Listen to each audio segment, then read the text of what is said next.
Hello, friends. I think I should be audible and visible now. Okay, those of you who have joined us, please type in yes, no, some kind of a response in the stream so that we know that you are there listening to us peacefully. So, thank you for joining in another session with Yellow Squash. Today, we are going to talk about all important developmental disorders. There is a lot of cacophony, lot of noise, lot of arguments, lot of options that parents who are suffering these conditions for their children, they know what they are going through. आप सभी लोग you have tried many different kinds of therapies and treatments. You have tried allopathy, Ayurveda, and obviously almost all of you have gone through at some point of your life through different kinds of therapies. You have tried physical therapy, you have tried occupational therapy, you have tried ABA, and you have tried many others. So this is a common story with all parents. And this is something we have been doing, unfortunately, for the last 20, 30 years. Science has evolved, techniques have evolved, our understanding about these issues have evolved. There is new research happening every passing day. In fact, in the last 2 or 3 weeks, there is something which has been established and which is very, very important for people having these conditions with their children. Very important for you to know 50 biochemical pathways connecting our digestive system to our brain. And therefore, our digestive system plays a significantly important role in the development of the brain. Now, it has been established very recently by researchers. So the information may not be very commonplace with the next door, the best doctor that you probably have the potential to visit and you have been visiting. There have been an identification of 14 to 15 biochemical pathways which directly connect to the malfunctions which are happening in the brain, resulting into behavioral issues, hyperactivity, social anxiety, as well as communication related challenges that people are having, these children they are having. Along with this, there are many other things which are at the cutting edge of our understanding about this entire phenomena.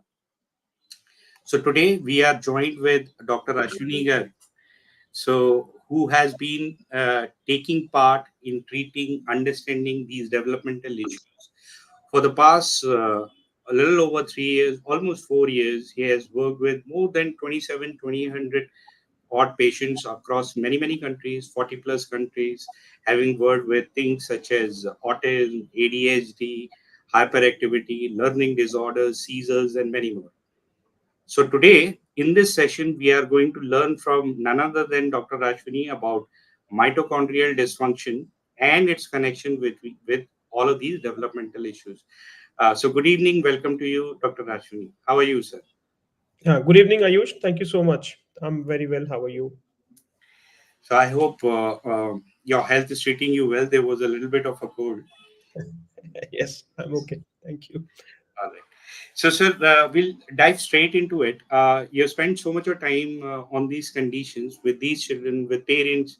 It's not just the disease, not just the children that you have to treat, but it is also psychology of the parent and a lot of confusion that the parents are always grappled with. So they keep having or hearing a lot of buzzwords. They keep hearing about stem cell therapy and HBOT and many other these kind of techniques. And obviously, it is very, very confusing. Then all of a sudden, there is a new word in the so-called, if we can say it or put it like that, in the market, mitochondrial dysfunction. Right. So for our audience who may not be medically well versed, how would you explain mitochondrial dysfunction, its connection with the developmental issues, sir? Right. So first of all, I think it just a newer understanding in the science, but basic remains same. So almost all functions in the body are dependent on the mitochondria. Now, brain cells has the highest number of mitochondria. Then comes the heart. Then comes the muscles.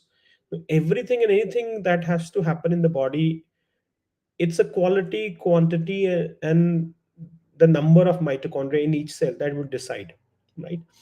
So if all functions have been dependent on, then brain function certainly also is purely dependent on the quality, quantity, number of the mitochondria. So it's a basic fundamental unit which uses the energy, food, and converts into energy. And ultimately, they say 20% of the energy in the body is consumed by the brain. So that is why brain function is so much important, and thereby mitochondrial function is so much important. So if mitochondria is doing well, brain will do well. Now, uh, it is certainly, as science is progressing, lot of data is coming up, lot of research is happening, lot of data is coming up, that primarily most of the condition that a human society is going through is driven through mitochondrial dysfunction. And autism is also, or ASD is also, or ADHD is also a dysfunction in the mitochondria. Now, how do we, let's say, visually we can understand that mitochondria is compromised? One of the simplest, not the simplest, but more advanced test, but very very obvious, it can tell us, is a functional imaging of the brain, which is a PET scan. Now, recent times, in the last 5-10 years, lot of doctors, very very renowned doctors around the globe, in India, has taken interest into this, and they have been doing PET scans for these children. Okay, now we have known this mitochondria is a problem which is established in literature, but from a common man's perspective, or from a parent perspective, uh, a PET scan can clearly demonstrate that a lot of these children, when we do a PET scan, we will realize some parts of the brain are metabolically not as functional as the other parts of the brain, right? So and core, in context to that, what part of the brain is not so metabolically active, we will also see that simultaneous there's a problem in the body. There could be a speech problem, there could be a communication problem, there could, even uttering of the word could be a problem, or let's say the muscles are not so great. So likewise, it's very very obvious, and fortunately enough that science is progressing, and that gives us a clue what is wrong, and certainly that paves the path. How do we even fix that?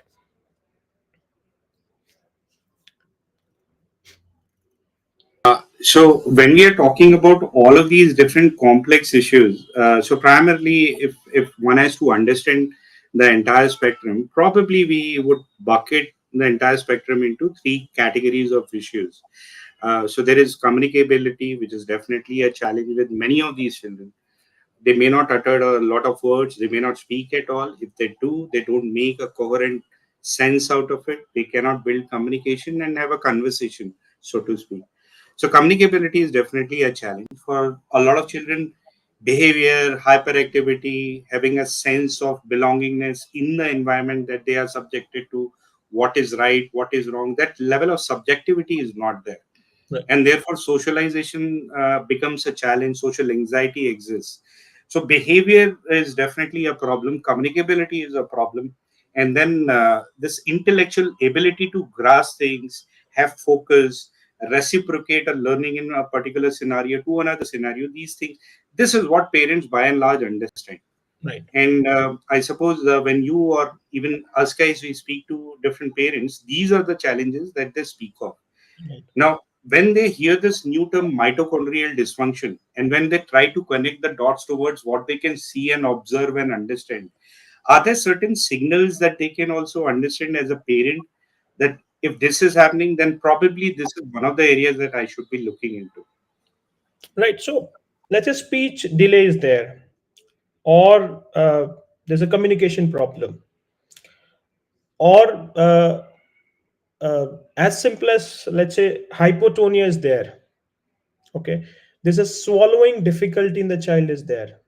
Child feel fatigued very easily, or very very common, which is these children frequently get unwell, they frequently get fever, and they get sickness and all of that.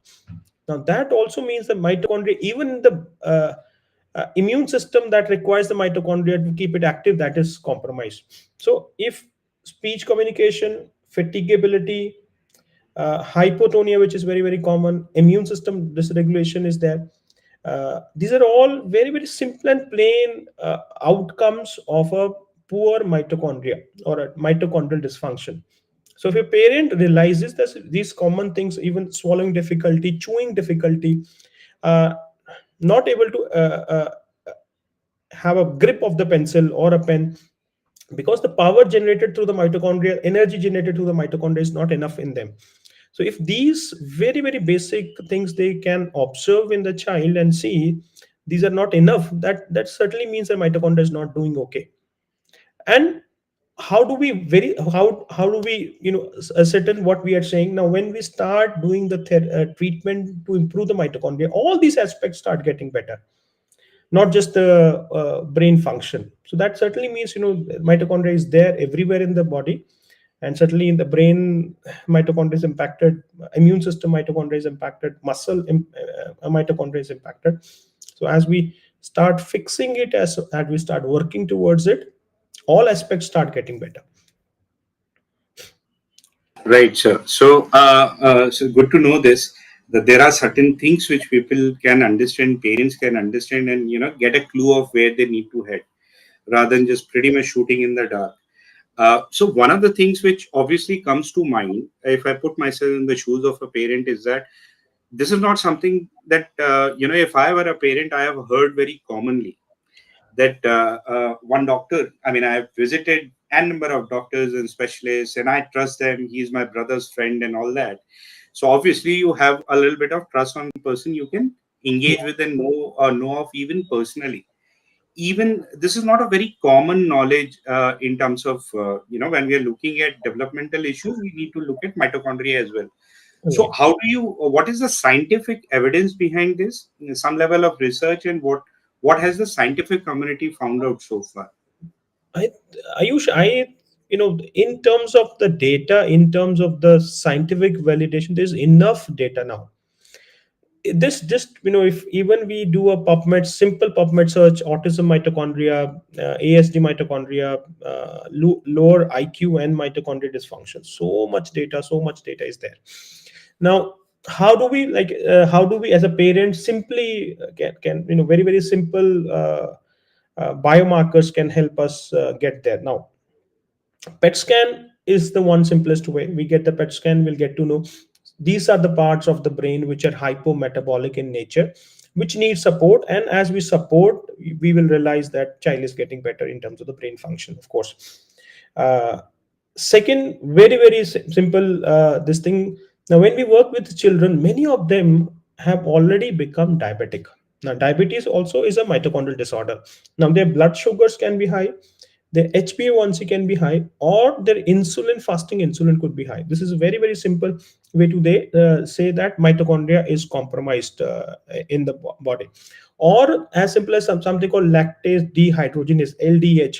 If that number is high, that also can indirectly say that mitochondria is compromised. Or there's another test that we do which is called organic acid testing, where high lactate, high pyruvate is an indirect way to say that mitochondria is compromised. Or if mitochondrial nutrients are missing in the body, for example, lipoic acid is low in the test, for example CoQ10 is low in the test, for example carnitine in the test is low, that is again an indirect way to say that mitochondria is compromised. So organic acid testing we can come to know, blood testing there are indirect markers, plus a PET scan can very very visually we can visualize that which parts of the brain are hypometabolic. Awesome. So good to know this, sir. So there are some tests now. People are some of the people, they are aware of some methodologies which have been there in the last 5, 10 years or even 15 years, and they have recommended to some of the people who have been grappling with these issues with their children. They probably are aware of some of the tests or some indications of these tests, and they probably has spent a truckload of money, gotten all Yes. of these tests done from overseas, Yeah. and still struggling with supplements and medication and treatment methodologies, because probably it is not very suited to an Indian body. Right. So when it comes to the ease of getting all of this executed, are there some tests available in the Indian market as well? And if yes, then what specific markers do they help us understand? And therefore, where do parents head from here on to Right. understand their child's condition better? Right. So you're very, very right, Ayush, that even a lot of people have come to us. You and me have been speaking to a lot of them. They have done the testing in US, and but they have done the testing, but they could do it for 3 months, 6 months, but then it's a long journey. So that, and probably every step of the journey we have to keep re-looking at these markers. So it becomes even more expensive. You cannot do one time test and then fix the problem. On the journey, every 3 months, every 4 months, 6 months, you have to relook at it, how much has improved. If not, then what more to be done, or if how much has improved and what more to be done. So we have sort of, in India, we have found those companies, or we have appropriated those tests which were there already in India, which are much much more affordable. So one of the organic acid tests that we do in India, it is, the name of the test is called NutriFit, which is a very very decent organic acid test. If we compare with the US test, is as good as that, or maybe a little less markers than the US, but we can get the report even within 7 days of sending the test to them. So that is as good as the US one. Second, blood markers. Uh, like I said, so blood testing is fairly even far more better, I think, even in the US. If we look at the companies in India, for example, Thyrocare, or for example, Metropolis, or there's so many companies in India doing a great testing in terms of blood work. So most of these companies would come home and take the sample, and within 48 hours, anybody can get a blood report. So those tests are very very easily to be done in India at a much affordable cost. And good part is we can repeat after 3 months, 4 months, so that we keep the check on the progress. Otherwise, if we don't repeat, then we are in again dark.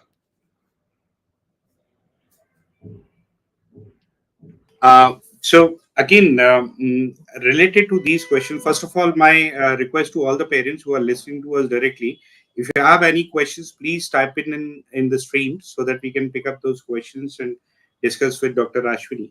So on your behalf, on parents' behalf, once we are aware of these markers and all that, and as you have shared that the journey of towards recovery is sort of very complex and lengthy. It's not a quick job. You don't have a diarrhea, you take a pill and it's over. It's a very Yes. layered and a very complex issue. And more so when we remain stuck towards mitochondrial dysfunction as a topic, it is also understood that a large part of the DNA of mitochondria itself is bacterial in nature. So that genetic understanding of mitochondria also could be a little limited. So in that sense, covering both these aspects, it being a very complex issue to tackle, and also there may not be a complete understanding on mitochondrial functions in general in the body. So in covering both these aspects together, how do we approach this problem, and what are the layers that we need to look into as we progress? Okay, now it's a loaded question. Let me try addressing this. Uh, so just like there's a nuclear DNA, there's a DNA in the mitochondria. But mitochondrial DNA is more, uh, uh, very very, either it can get better or it can get worse, which is very very linked to the epigenetics. The epigenetics is simply the environment we are supposed to be keeping ourselves under, which is set by the nature. Because we are all humans, are animals of this earth. We have evolved here, right? So accordingly, our genetics are there. Even mitochondrial genetics is there. So we cannot change the genetics, nuclear genetics, nuclear genes certainly, but at least the mitochondrial function and mitochondrial genetics can be influenced largely by the epigenetics. So when we are helping and working with these children, first of all, we know for a fact today enough data and enough research has happened. What are the things which could damage the mitochondria, which could lead to a change in hydroplasmy in the mitochondria? What are those reasons? Okay, so first thing is, let's first understand from a parent's perspective, if they have to connect the dots for themselves. most of the time these children are not born with the problem. Rather, insult has happened which led to the regression. That means some insult leading to damage to the mitochondria, uh, and led to the regression. So one of the damage that even parents can correlate is a lot of screen time. Okay, so our body is meant in a way that when sun comes up, we get a lot of sun, which is a metabolic trigger, mitochondrial trigger for the body, which tells the body to start metabolism. As sun comes down, we get into darkness. This is where body and the mitochondria will repair. But then if we keep the child always in front of a screen, which is a screen which is a blue light emitting screen, plus it is connected to a wi-fi device, then there's a lot of direct insult happening to the mitochondria. So mitochondrial quality, mitochondrial number, and size of the mitochondria in each of the cells would reduce. As a consequence, we can see regression has happened after the exposure to a lot of these screens in the, especially in the COVID time. No we uh, which is getting recognized at least, right? So that is one big problem. Second big problem, of course, the amount of radiation that has been emitted through Wi-Fi, through 4G, 5G, cellular networks, and all of that. So as the number of these artificial man-made devices emitting this radiation is increasing, we see the number of children suffering is also increasing. So that is a direct another insult on the mitochondria. Third is a hydration. If mitochondria has to function well, it has to be hydrated. And when we look at these children, most of them are dehydrated. Either they drink excess water or they don't drink enough water. So 80% of the body is water. Mitochondria also has to be hydrated for it to perform biochemically. So if that is the problem, then we have to fix it. Another one, like I said, and you also mentioned, mitochondria is also bacterial cell. Now, a lot of these children, they have chronic infections in the body, and the microbiome in the gut is also very, very disturbed, which means we don't have enough healthy microbes, or rather we have more pathogenic microbes. So if dysbiosis or infection in the gut is there, that will also directly affect the brain mitochondrial health as well. Then, of course, the deficiencies that we can test in these children. So they are low on proteins, fatty acids, CoQ10, lipoic acid, B vitamins, magnesium, zinc, selenium, phospholipids. All of these nutrients are very much required in the mitochondria. Then comes a role of toxicity. So if aluminium is there, mercury is there, lead is there, all of them are can poison the mitochondria. So first thing first is we have to start eliminating those things which can affect the mitochondria negatively. So first we have to stop the damage. We have to remove those things which has been causing the damage to the mitochondria in the brain, which is leading to regression or progression of the disease. Now, this is a progressive disease in most cases. We realize child is 3 years, the problem is less. As the child becomes more in age, the progress of the disease also happens. So this also signifies that if these underlying problems are increasing, damage on the mitochondria is increasing, and severity of the problem can increase. So first thing first is to start eliminating those things which could damage the mitochondria, right? Then next step comes in to start doing those things which can really start helping the mitochondria. Now, as simple as the lifestyle, a lot of sunlight is very, very important for mitochondria. Grounding can help the mitochondria. Hydration can help the mitochondria, as simple as that. Then comes the food, which has to be nutritious. So today food is more like filling the stomach. We don't even think that we are made of the food we eat. The brain cells and the mitochondria is made of the food that we eat. Now if we don't eat healthy enough, rather we are eating only white rice, we are eating only carbs, we are only eating the food which is far more complex than even we can digest it, then body doesn't get what it wants, then repair mechanisms are halted. So all the problems first we eliminate, then we start adding the right things, fixing the microbiota, eliminating those toxins. Then we do advanced things, advanced supplementation, advanced peptides, can further augment or strengthen this mitochondria, so that as the mitochondria gets better and better and better, abilities of the child will start getting better and better. So it's a long journey, eliminating the problem, and then supporting the body, allowing the body to repair its own mitochondria. Awesome, sir. Thank you so much. So, if I make an attempt to summarize for our audience, so what we have understood is that when it comes to mitochondrial health and in general overall health of all of these children, most of the parents have observed that over a period regression happens, and this is a clear indication of mitochondrial function on the decline. So at the end of the day, we are talking about epigenetic factors, or in simple words, environmental factors, which have made the body become unhealthy over a period, and in Yes. turn mitochondria become unhealthy over a period. Yes. And since it doesn't really matter whether it is bacterial, whether we know fully about it, etc., or not, we definitely know a lot of contributing environmental factors which contribute towards the well-being of mitochondria in itself. So some of the impediments which are there in mitochondrial function could be emanating from as simple as a lot of nutritional deficiencies, which obviously can be tested.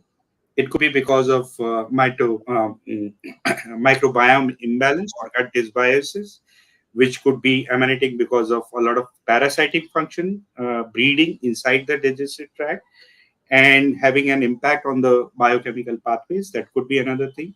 There could be very simple things about something which is very, very observable. Is that children drinking too much of water or too less water, or trying to stay away from too loud noises or sunlight, or trying to go into sunlight, which is also an indication of something which the body is craving for or Yes. trying to stay away from.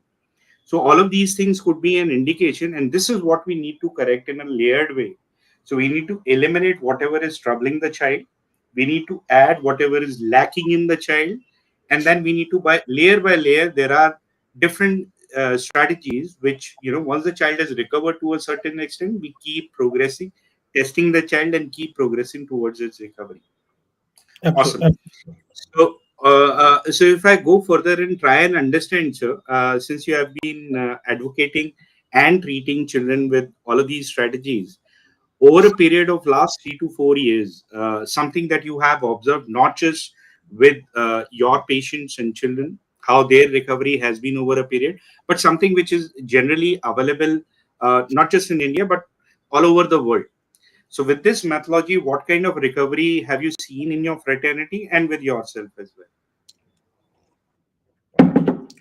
So, like you said, Ayush, it is a complex and a multi-layered problem.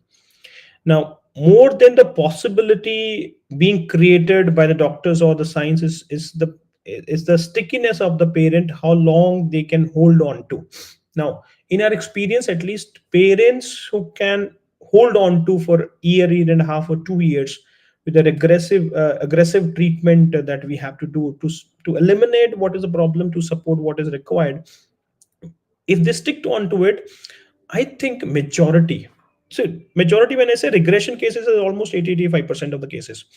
Those, out of those, a large proportion of 80-85% again can absolutely come out of the problem. There's a large possibility, and this is happening.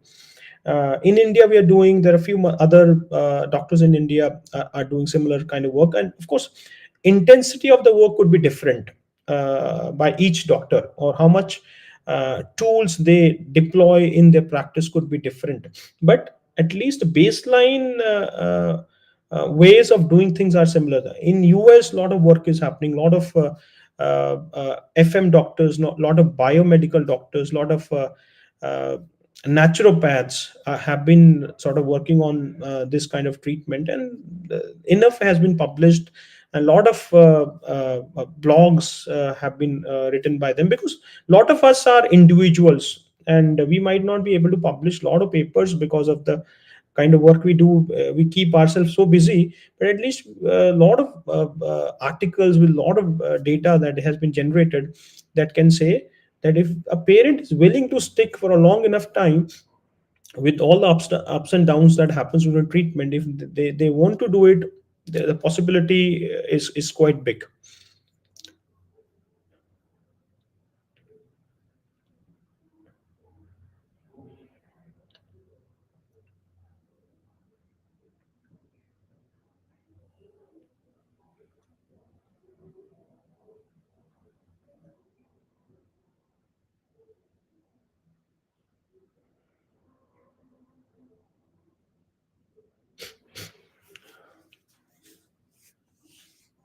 So, meanwhile, Ayush joins back. I can read the questions and I try to answer that. So, my baby is ADHD.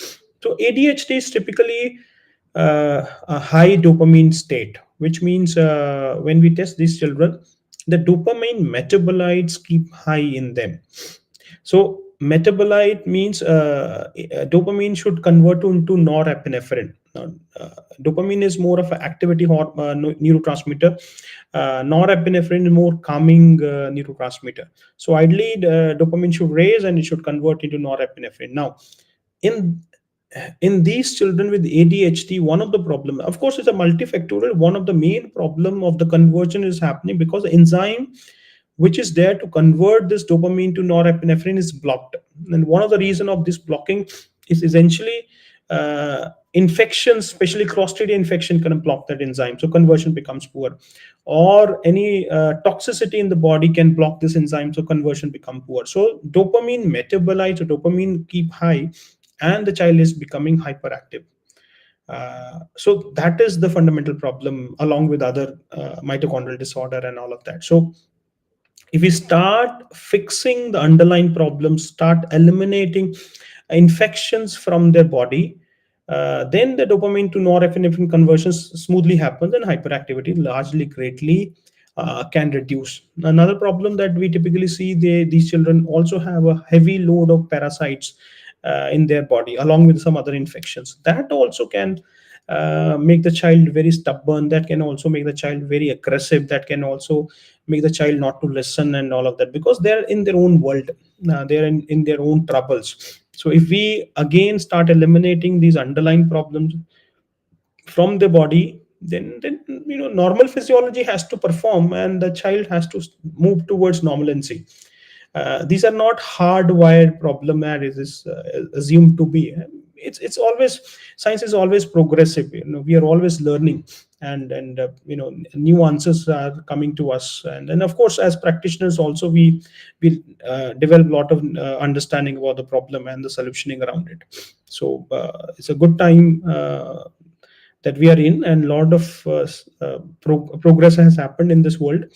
And I'm sure for parents, they should not feel that it is something for forever that has happened to the child. A lot of good things can be done to their child.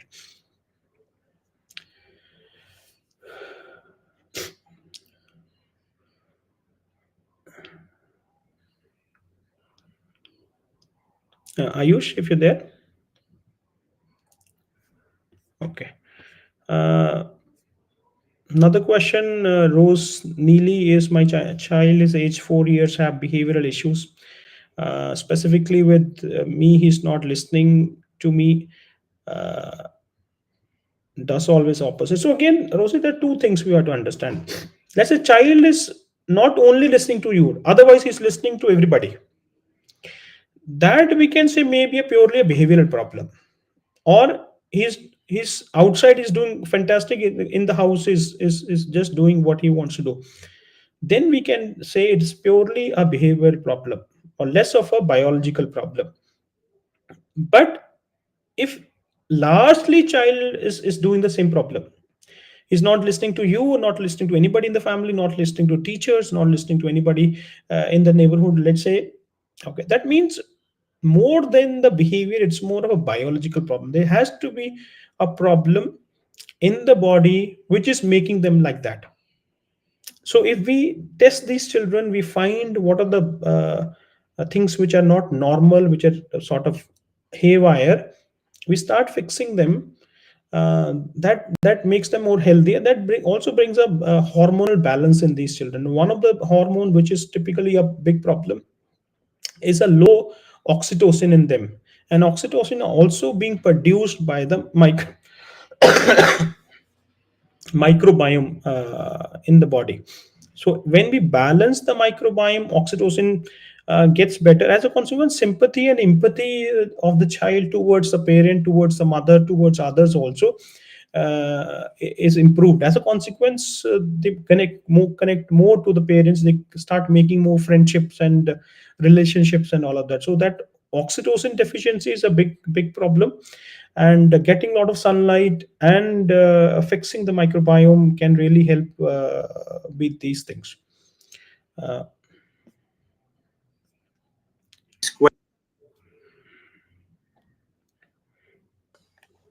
Dr. Manjusha about dyslexia.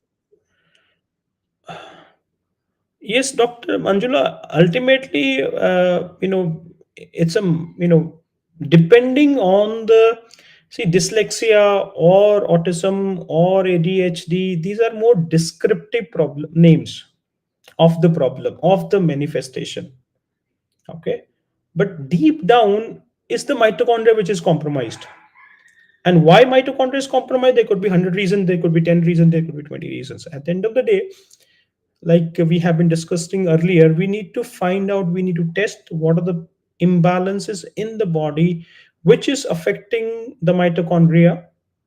Thereby, we start fixing them. As a consequence, mitochondria gets better, brain health gets better, and those manifestations, like those descriptions, start getting better, right? So this is very simple actually to find out.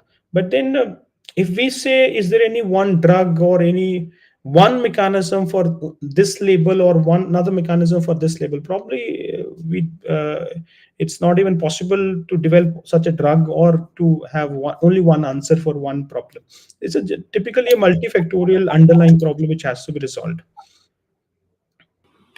Right. So, Miss Sabha is asking about her daughter who fails to react to name calling and pointing and lack of speech. Right. So, Ayush, as we are discussing, name calling is problem, or cognition is something is a problem. Ultimately, some part of the brain is not fully functional. Okay. So as long as we are able to improve the different parts of the brain which are metabolically hypofunction, then awareness of the child will also improve. The reaction time also child of the child will also improve. The way they communicate will also improve. How much they can retain as a memory will also improve.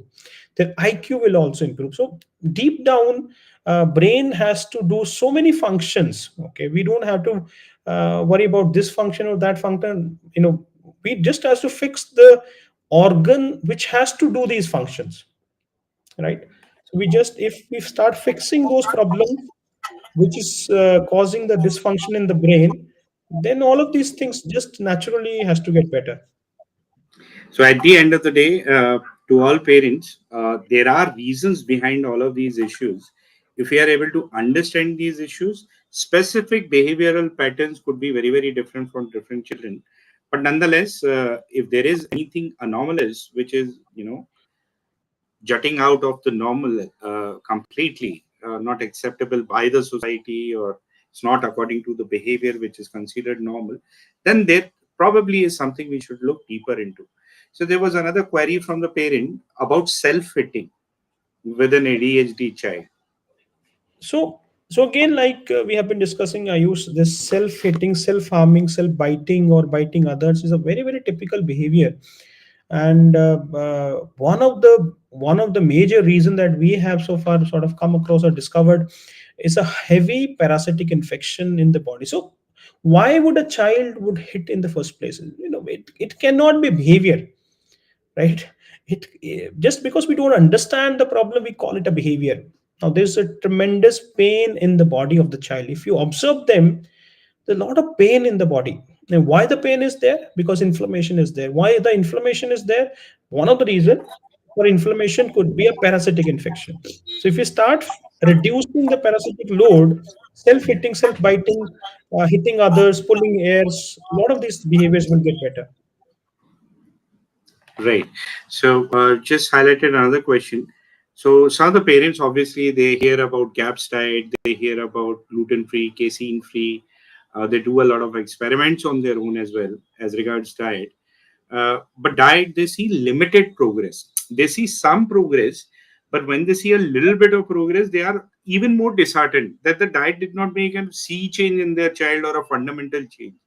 So, what can be advocated to these parents? Okay, now, right diet is the baseline. Now, can we say baseline is enough? Maybe not. Once we implement the baseline, a good diet, then there are other things that we have to build on the top of it, right? We have to modulate the microbiota. We have to cleanse the heavy metals. We have to augment the mitochondria by using various ways. So it's a very complex process, and brain repair takes time, right? A lot of time it takes, but possibility is there. Right. So I'll highlight another question which is there. It was about Dr. George syndrome, it seems. Um, so 13-year-old child not able to sit at a place for more than 3 minutes. So there's something wherein, again, we are talking about epigenetics or purely genetics here. No, I'm not aware what is, see, based on who has labeled these things, different names are being given. Okay. Now, these are just descriptions of the problem, but behind the description, there could be 10 problems or 20 problems or 100 problems. Now, if we break down a complex issue into small pieces, we may be able to solve, if there are 10 behavioral issues or 20 behavioral issues, we might be able to resolve 10 of them or 15 of them. What is purely genetic, we might not be able to completely fix it, but we should be able to uh, relieve some of the symptoms out of it, or reduce the severity of the problem. I'll highlight another question. Lots of questions coming in, more than expected. Daughter with Down syndrome and a lot of behavioral changes recently, especially on the health side of things, rather than brain development and all. So eyesight has become weaker, behavior has changed, and there is something underlying. Probably they are seeing some sort of stress and anxiety with the child as well, what I'm sensing. So is there something which is on the decline health wise? So, even a healthier child can get into trouble, similar trouble. A child with a genetic issue has a more predisposition to get into problem. But just because child has Down syndrome does not necessarily means they will have these problems.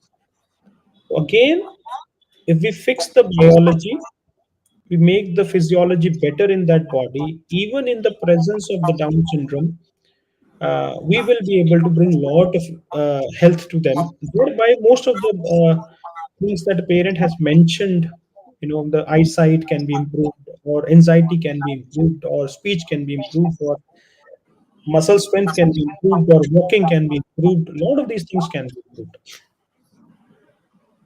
Great. So somebody is asking about are there supplements that can be looked into on their own, for example? Right. So now I don't want to, recommend that you start. See, again, it's a very you have to, if really sustainably, we have to bring the change. Let's say somebody does mitochondrial supplements.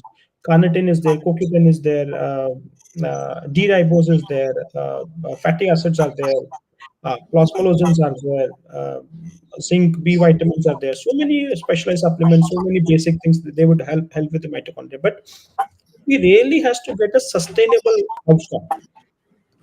Then we have to remove what is causing the damage. Let's say we put in some supplement, some repair happens, again damage happens. Then problem will get better and come back. Problem will get better and come back. So we really has to remove what is causing problem, and alongside we have to do the repair. Then we might be able to get a sustainable relief. Right, sir. Thank you so much. So Suraj is asking about a 4-year child. with some of the parameters he has given. I hope you are able to see that. Yes. So, are these parameters problematic? Certainly, I think liver enzymes are haywire. Um, so it's not uncommon. First of all, no, most of the children that we work with, they have infections in the gut, and infections in the gut will poison the liver. As a consequence, the ability of the liver to detox will get suppressed or get compromised, and liver enzymes will keep high. So when we do a treatment, liver improvement, liver support is very, very crucial that we do. Okay. Um, so, when specifically somebody focuses upon learning issues, because going to the school and college and graduating and having jobs is one of the major factors or concerns for parents, which child obviously ADD, ADHD, and focus and many issues they are not able to do. So, Renika is asking from that perspective. So, learning issues specifically. So, would it also fall under mitochondrial dysfunction? Right. So, like I said, uh, if we have to learn, whatever I'm reading, I should be able to comprehend that. I should be able to retain that. And when you ask me a question, I should process that information and give you a right answer relevant to the context to you. Right? Then that all depends on my brain health. If my brain health is good, I will be able to read, interpret, comprehend, retain it, and reply to the question asked to the context. So it purely depends. It's a brain function. So straight away we are talking mitochondrial health in the brain. And if we certainly improve the health of the mitochondria in the brain, learning will certainly get much better. Right. So we'll just take last two questions and we'll stop there. So Miss Preetham is asking about what triggers seizures and some of the things that she's working upon, such as MCT oil, olive oil. So is this a step in the right direction? And how does one understand seizure? Right. So again, at least again, seizures is also a complex problem. Like deep down, it's an inflammation in the brain. Now, inflammation in the brain could be triggered by multiple things. Now, what the parent has mentioned, the millets and olive oil and all of this, I think on the right track for sure. But then again a inflammation because of the heavy metals is one major part that we have seen with these children. They have a heavy load of lead, they have a heavy load of mercury, they might have a heavy load of aluminium in them, or maybe some certain things which we might not even have tested so far. Then very, very surprisingly, they also have a heavy load of parasitic infections. The eosinophils will be very high most of the time. So if we reduce these underlying problems from the body along with the right diet, then inflammation will come down, severity and the frequency of the seizures will also get better over a period of time. Dr. Geetaram, the answer is Rajgir and dates. Yes, these are better options, but eggs may not be. That is something allergies and sensitivities need to be tested. Uh, Sir, I'll highlight Deepika Reddy's question as probably one of the last questions. So she's talking about twins, and probably hopefully you are able to see the question.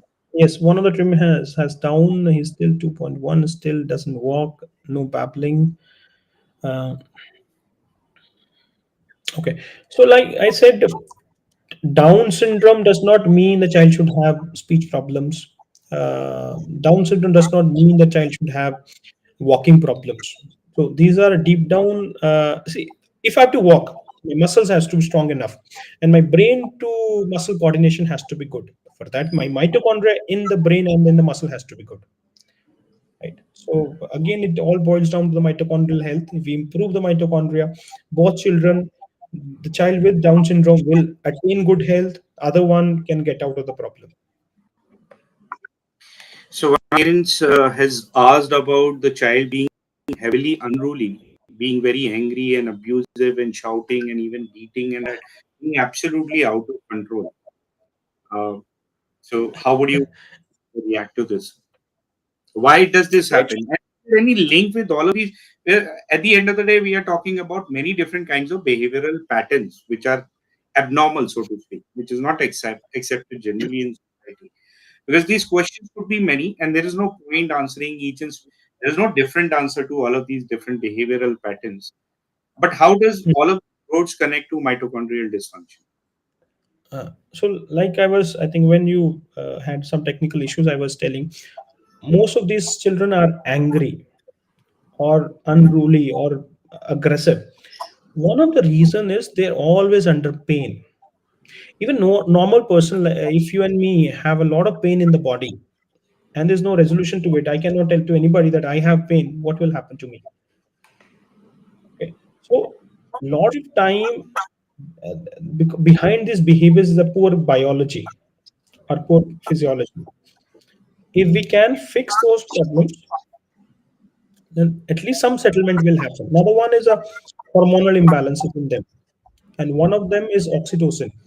And these children have low oxytocin, and one of the reason of low oxytocin is low sunlight exposure and poor microbiome.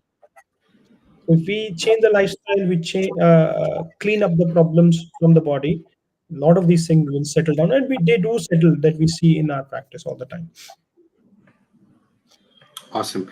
So this is it. Thank you so much, Dr. Ashwini, for taking time out, especially with not at the top of being at the top of your health.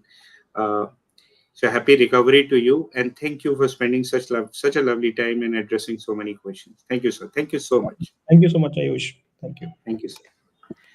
So thanks, parents. So Dr. Ashwini was there to answer many of our questions, but I'm sure the questions would remain, and there would be a lot of things you would want to know. And some of you might be interested in getting in touch with Dr. Ashwini. Any which way, the links are there. You can follow those links, get in touch with the team, with Dr. Ashwini's team, and probably their team would be able to help you and guide you accordingly. So thanks for being here. Good evening to you, and let's join again in the next session.